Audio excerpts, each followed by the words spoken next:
Você abre os olhos no útero e o mundo já parece apertado demais. Não há espaço para dois, e você sente que nasceu para ser o primeiro, embora o tempo diga o contrário. Você sente o calcanhar de seu irmão à sua frente, e num impulso que definirá toda a sua existência, você o agarra. Você ainda não tem nome, mas já tem uma missão: não deixar que o destino o deixe para trás. Você será chamado de Jacó, aquele que segura o calcanhar, ou mais tarde, de forma cruel, o suplantador. Mas você ainda não sabe que sua vida será uma dança perigosa entre o engano e a promessa, entre a fuga e o confronto. Você passará décadas fugindo de quem é, apenas para descobrir que o seu maior adversário não é seu irmão, nem seu sogro, mas o próprio Deus que o escolheu antes mesmo de você dar o primeiro suspiro. Prepare-se, esta é a sua história, uma jornada de poeira, suor, lágrimas e uma luta que mudará não apenas o seu nome, mas o destino de uma nação inteira. Capítulo 1. O embrião da luta. Você cresce nas tendas de seu pai, Isaque. O sol da Judéia queima sua pele, mas você prefere a sombra e o cheiro do guisado sendo preparado ao calor da caça. Você observa seu irmão, Esaú. Ele é bruto, peludo, exala o cheiro dos campos e dos animais que abate. Ele é o favorito de seu pai. Você sente esse peso. Cada vez que Isaque olha para Esaú com orgulho, você sente um vazio que nenhuma palavra de sua mãe, Rebeca, parece preencher totalmente, embora você saiba que é o favorito dela. Você ouve as histórias de seu avô, Abraão, as promessas de estrelas no céu e areia no mar. Você as deseja com uma fome que não é física. Você sente que a primogenitura não pertence a Esaú, o homem que vive apenas para um momento, mas a você, que enxerga o eterno. Você espera a sua chance, e ela chega em um dia de exaustão. Esaú entra na tenda faminto, cheirando a sangue e poeira. Ele olha para o guisado de lentilhas que você preparou. Para ele, é apenas comida. Para você, é o preço de um destino. Dê-me um pouco desse guisado vermelho, ele implora. E você, com a frieza de quem planejou isso por anos, lança o anzol. Venda-me primeiro o seu direito de primogenitura. Você vê o desprezo nos olhos dele. Ele não entende o valor do que possui. Ele troca o eterno pelo efêmero, o sagrado, por um prato de lentilhas. Você agora possui o título, mas ainda falta a bênção. Capítulo 2. A pele do engano. Os anos passam e seu pai, Isaque, está velho. Os olhos dele, que um dia viram o anjo no Monte Moriá, agora estão nublados pela cegueira. Ele chama Esaú para essa bênção final. Sua mãe ouve tudo e o chama. O plano dela é audacioso, e você sente o medo gelado percorrer sua espinha. E se meu pai me tocar? Você pergunta. Eu serei um enganador aos olhos dele. Mas a ambição fala mais alto que o temor.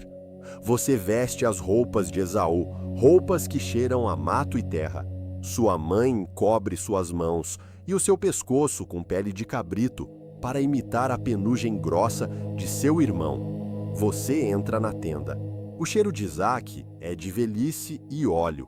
Sua voz treme ao dizer: "Sou eu, Esaú, seu primogênito." Você sente o toque trêmulo das mãos de seu pai. A voz é de Jacó, ele diz, e seu coração para. Mas as mãos são de Esaú. O engano funciona. Você recebe a bênção que pertence ao primeiro. Você ouve as palavras de poder, orvalho do céu, riqueza da terra, senhorio sobre seus irmãos. Mas Ao sair daquela tenda, você não se sente um rei, você se sente um fugitivo. O grito de Esaú, que chega logo depois, ecoa em seus ouvidos como um trovão. É o grito de um homem que quer o seu sangue, e você corre. Capítulo 3: O céu sobre a pedra. Você está sozinho. Pela primeira vez na vida, não é a Rebeca para protegê-lo, nem Isaque para sustentá-lo. Você está no deserto, em um lugar chamado Luz. O sol se põe e o frio da noite começa a morder. Você pega uma pedra. É dura, fria e sem vida. Você a usa como travesseiro. Ali, no ponto mais baixo de sua jornada, onde você perdeu tudo para ganhar uma promessa que parece distante, você dorme e você sonha. Você vê uma escada. A base toca a terra onde você jaz, mas o topo perfura as nuvens e toca o próprio trono de Deus. Anjos descem e sobem. Não é um sonho de conforto, é um sonho de conexão. Deus fala com você. Não o Deus de Isaque ou de Abraão, mas o seu Deus. Ele promete estar com você. Ele promete trazê-lo de volta. Você acorda com o corpo dolorido, mas a alma em chamas. Certamente o Senhor está neste lugar. E eu não o sabia, você exclama. Você derrama óleo sobre aquela pedra fria e a chama de Betel, a casa de Deus. Você faz um voto, você ainda tenta negociar. Se Deus for comigo, então ele será o meu Deus. Você ainda é Jacó, o negociador. Mas a jornada apenas começou. Capítulo 4. O mestre encontra o grão-mestre. Você chega em Harã. Você vê Raquel junto ao poço e sente algo que nunca sentiu antes. É um amor que queima, uma clareza de propósito. Você remove a pedra pesada do poço sozinho, impulsionado por uma força que vem da alma. Você conhece Labão, seu tio. Ele o recebe com abraços e beijos, mas você logo descobre que ele é o seu espelho.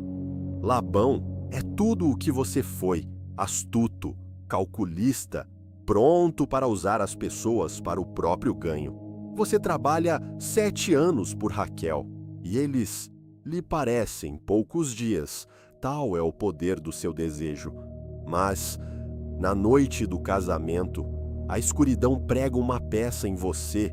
O engano que você cometeu contra o seu pai cego agora é cometido contra você no escuro. Você acorda e vê Lia. O choque é físico. Por que me enganaste? Você grita com Labão. E a resposta dele é um espelho da sua própria vida. Não se faz assim em nossa terra. Dar a mais nova antes da primogênita. Você é forçado a provar do seu próprio veneno. Você trabalha mais 7 anos, depois mais 6, 20 anos de servidão. Você é explorado, seus salários são mudados 10 vezes.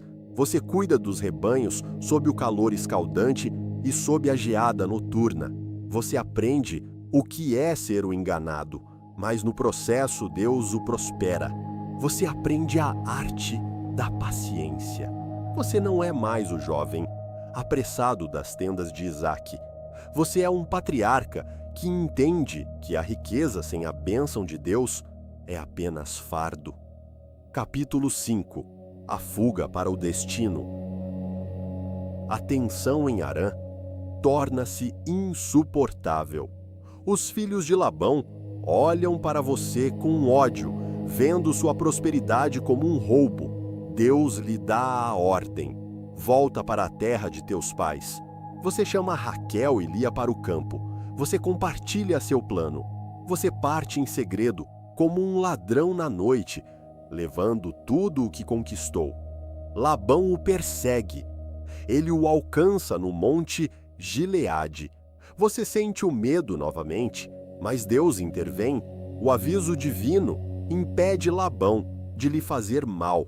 Vocês fazem uma aliança, um monte de pedras, como testemunha de que nenhum passará do limite do outro para fazer o mal. Você se despede de seu passado em Harã, mas à frente, o seu maior medo o aguarda. Esaú está vindo, e ele tem 400 homens com ele. Você divide sua família, você prepara presentes, você envia mensageiros, você usa todas as táticas de Jacó para tentar aplacar a fúria de seu irmão. Mas no fundo, você sabe que nada do que você faça poderá apagar o que você fez. Você precisa de algo mais.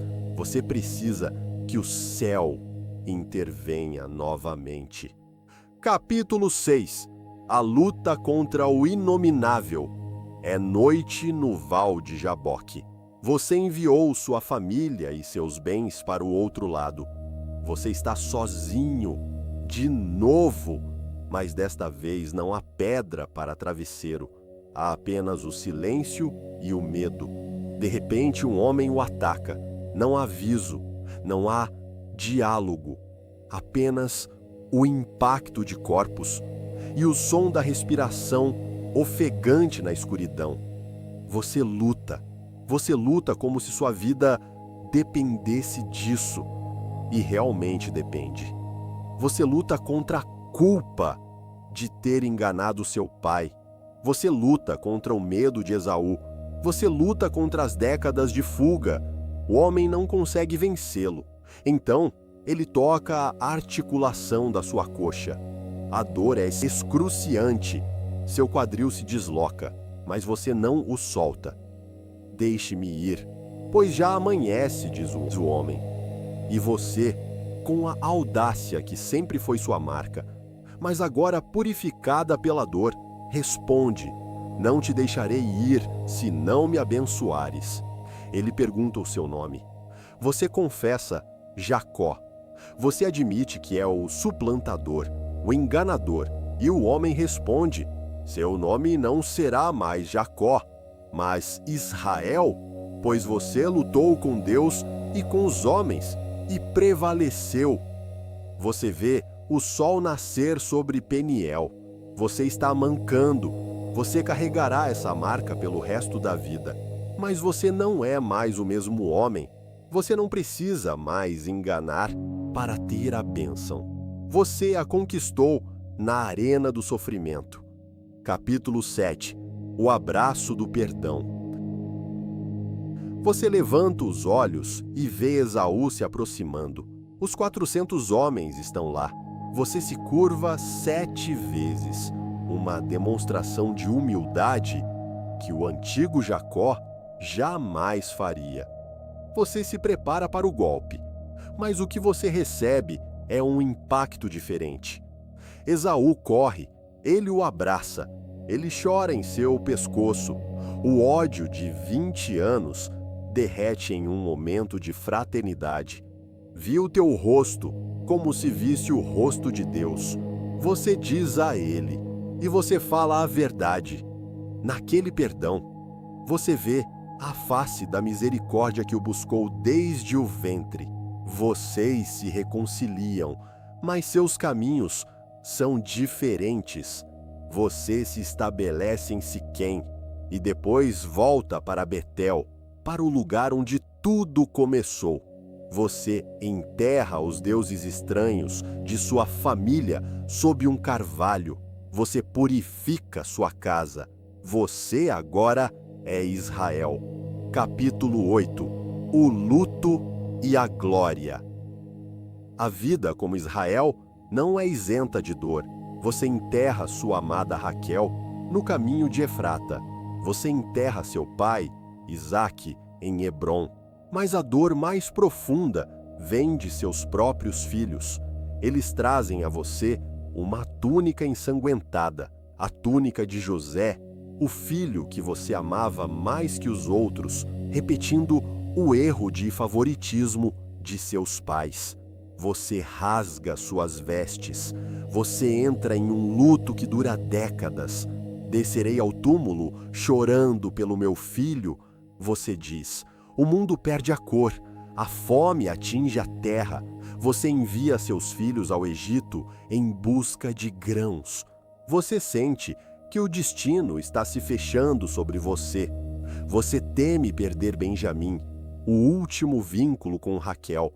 Mas o roteiro de Deus é mais vasto que a sua dor. Você recebe a notícia inacreditável. José vive. Seu espírito revive. Você viaja para o Egito. O reencontro em Gósen é o clímax de uma vida de perdas e ganhos. Você segura José em seus braços e diz: agora posso morrer, pois vi o teu rosto. Capítulo 9. O destino das tribos. Você vive seus últimos 17 anos no Egito. Você está diante de Faraó, o homem mais poderoso do mundo, e é você quem o abençoa, pois você aprendeu que o menor é abençoado pelo maior, e você, o homem que lutou com Deus, é maior que qualquer rei terreno. Você chama seus 12 filhos à cabeceira de sua cama. Você está morrendo, mas sua visão nunca foi tão clara. Você profetiza sobre cada um deles. Você vê o leão de Judá, você vê a fertilidade de José. Você não está apenas abençoando filhos, você está fundando uma nação. Você dá ordem sobre o seu sepultamento. Levem-me de volta, você diz. Não me deixem no Egito. Enterrem-me com meus pais na caverna de Macpela. Você recolhe seus pés na cama. Você deu o seu último suspiro, mas a história de Israel está apenas começando. Conclusão. A história de Jacó, a sua história, é o lembrete final de que Deus não escolhe as pessoas, porque elas são perfeitas, mas as torna perfeitas através das escolhas que ele faz. Você começou como um suplantador e terminou como um príncipe. Você começou fugindo e terminou abençoando. A escada de Betel ainda existe para todo aquele que se sente sozinho no deserto.